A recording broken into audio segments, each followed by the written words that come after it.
Je vous ai parlé de la stratégie de l'accoutumance. Voilà comment on nous a habitués à gérer un certain nombre de choses.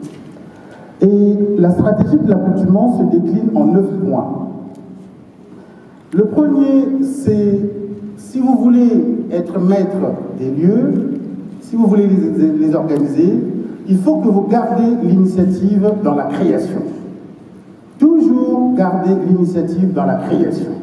En général, lorsque vous créez quelque chose, ceux qui sont en face, quand vous faites une proposition, je le dis toujours aux étudiants, si vous voulez disposer de marge de manœuvre, si vous voulez être fort au cours d'une négociation, faites un effort d'écrire quelque chose, faites une proposition.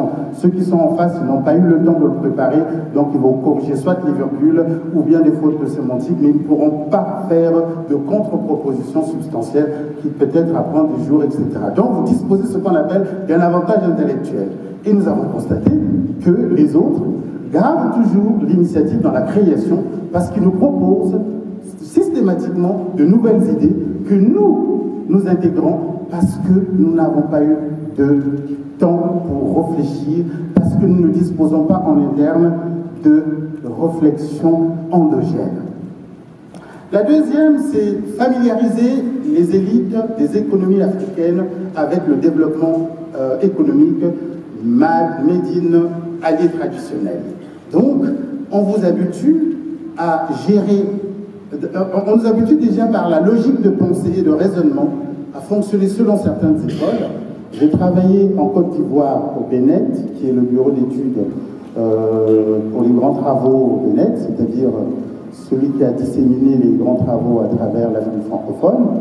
Et il y a 15 directions au BNET. Alors ce qui est intéressant, c'est que chaque direction était issue d'une grande école dans le monde. Alors, les X-Min avaient leur logique de travail, ceux qui sortaient de MIT avaient leur logique de travail, les polytechniciens, donc ils passaient leur temps à avoir des discussions sur la méthode. Et la méthode trahissait d'où ils venaient. En fait, c'est cette difficulté qu'on a parce qu'on nous familiarise à un mode de pensée, à un mode de raisonnement, à une logique de pensée qui constitue pour nous ou pour eux ce que j'appelle des habitacles. Le troisième point, c'est disposer d'un pouvoir spirituel par le sabre et le goupillon. Quand on a conquis nos territoires, eux, ils sont venus avec des sabres. Et pour nous endormir, ils ont utilisé le goupillon. Vous connaissez le goupillon, j'espère? C'est ce qu'utilise le prêtre pour nous bénir, en fait. Donc, ils ont utilisé le goupillon, c'est-à-dire ils ont traduit la Bible dans nos langues pour parler à notre cœur afin que nous pensions que nous avons une appartenance quelconque. Enfin, il y a aussi le renforcement du pouvoir médiatique comme pouvoir spirituel. Puisque le pouvoir spirituel commence le matérialisme aidant à perdre de son importance et de son ampleur, qu'est-ce qu'on a constaté? On a remplacé le pouvoir spirituel par la télévision, puisque ça arrive chez vous, par le smartphone, puisque ça arrive chez vous, parce que ça permet de diffuser les informations. En intelligence économique, nous disons la différence entre un régime fort et un régime démocratique, c'est que dans un régime démocratique, il y a excès d'informations, ce qui prive le lecteur du recul nécessaire pour l'analyse, et dans un régime fort, il y a rareté de l'information, ce qui le prive aussi de l'analyse. Donc, le résultat est pratiquement le même dans les deux sens. Alors donc, il faut à ce moment influencer par le droit, puisque nous avons parlé d'influence par les trois écrans, c'est-à-dire smartphone, ordinateur et télévision. Influencé par le droit, nous avons le droit constitutionnel, comme on dit, importé. Nous avons par le droit la religion et la culture. Lorsque vous parlez français, le français est une langue culture. Donc, vous avez tendance à adopter le mode de vie, le mode de pensée, etc.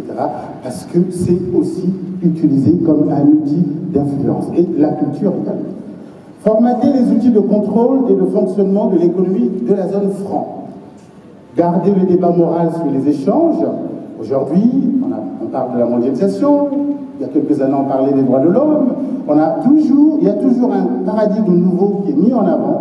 On a parlé du droit d'ingérence humanitaire. Il y a toujours un paradigme qui est mis en avant pour justifier une action ou pour expliquer une évolution.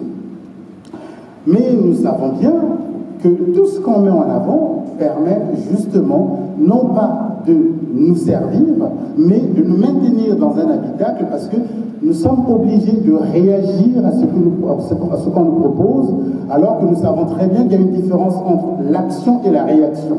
La réaction est bien différente, et nous, si nous gardons, si eux ils gardent l'initiative dans la création, alors nous serons toujours obligés de réagir ou de venir apprendre. Et c'est ce qu'on est en train de se dire, est-ce qu'il est possible, c'est pour ça que je me pose la question, comment exister dans un rapport du faible au fort? Gérer les crises internationales par la maîtrise de l'information, l'instrumentalisation des organisations internationales et sous-régionales. Nous avons plusieurs cas, nous avons l'Irak, nous avons la Libye, plusieurs cas où on a instrumentalisé les organisations internationales pour servir certains États. Et enfin, acculturer les élites de nos pays. Parce que cette acculturation fait que cette acculturation nous prive de notre identité. Et nous savons que quand vous n'avez pas d'identité, je ne sais pas si vous l'avez observé, mais France Fanon l'a bien expliqué, les anciens colonisés ont un problème. Ils ont ce qu'on appelle un problème d'identification sociale et de communication.